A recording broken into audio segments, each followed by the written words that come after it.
Some films are remembered for their box office records, others for their award wins. But then there's a rare few that grow into something deeper, a cultural force, a spiritual companion. The Shawshank Redemption didn't just miss out on the Oscar, it nearly vanished without a trace. Yet somehow this quiet prison drama transformed into a global favorite, passed between generations like a secret waiting to be rediscovered. You've probably watched it more than once. You may think you know it by heart, but buried within Shawshank's somber walls are secrets, subtle, powerful, and deliberately placed, that even die-hard fans rarely notice. And once you do, you'll never watch it the same way again. Today, we're stepping into the shadows behind the bars, decoding the film's unspoken language, the personal choices of its cast, and the hidden symbols that have been hiding in plain sight for nearly 3 decades. When screenwriter Frank Darabont approached Stephen King with a pitch to adapt a novella most people had never heard of, even King hesitated. The story was introspective, quiet, not your typical Hollywood vehicle. But what happened next was extraordinary.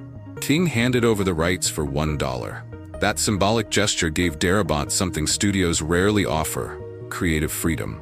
Actors Tim Robbins and Morgan Freeman have both said that lack of oversight was crucial. "We weren't filming a blockbuster," Robbins said. "We were building something personal." Freeman called it the little film nobody noticed until everybody did.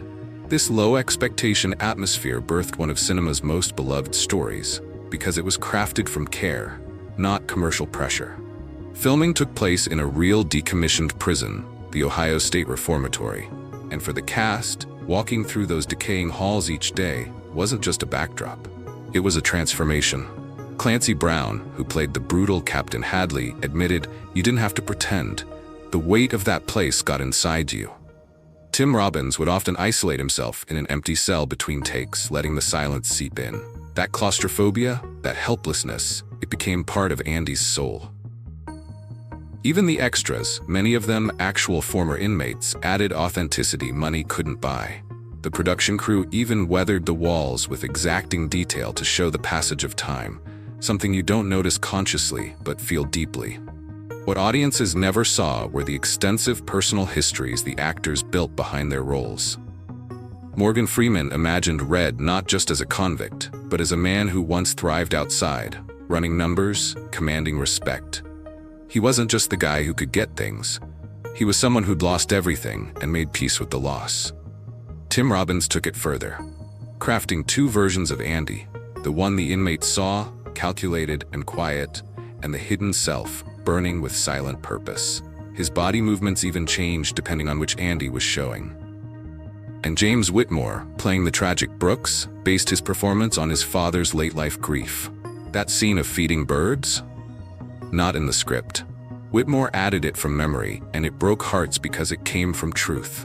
The film is laced with visual language that whispers rather than shouts. Robbins shared that director Darabont constantly framed Andy behind rails, windows, and fences, even when outside of his cell. These visual cages reminded viewers, Andy's confinement wasn't just physical, it was mental, emotional, spiritual. Freeman highlighted the roof scene where inmates sip beer under the sun. "It wasn't just a break," he said. "That was Andy's first step toward freedom." That's when the game began. While the others enjoyed a drink, Andy was laying the foundation for his escape, not with bricks, but with identity. Even the iconic quote, "Get busy living or get busy dying," wasn't just screenwriting brilliance. Darabont made it the mantra of every decision, every scene. Hope or despair, life or surrender. The posters on Andy's wall weren't just decoration or even a clever concealment. They were a timeline of Andy's metamorphosis.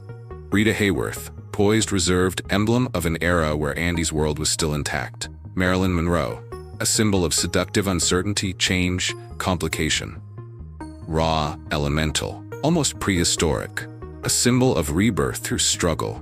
As Robbins put it, it was Andy stripping away everything, his persona, his past, his ties to civility, until all that was left was the will to be free. Notice the weather? It's almost always raining when the darkest moments hit, assaults, death, betrayal. But Andy's escape unfolds during a violent thunderstorm. The chaos outside matches his final push for freedom. Then contrast that with the film's final scene, Red and Andy reunited under pure, blinding sunlight. It's the first time we see real warmth, and it changes everything. Even the score plays a silent role.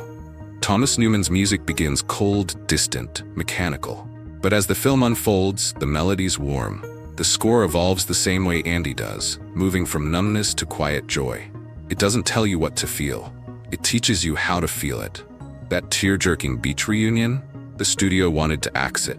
They thought it was too much. Darabont fought back, insisting audiences needed closure. Not just hope, but proof that hope pays off. And in a poetic twist, that scene, perhaps the most beloved in the whole film, was shot first.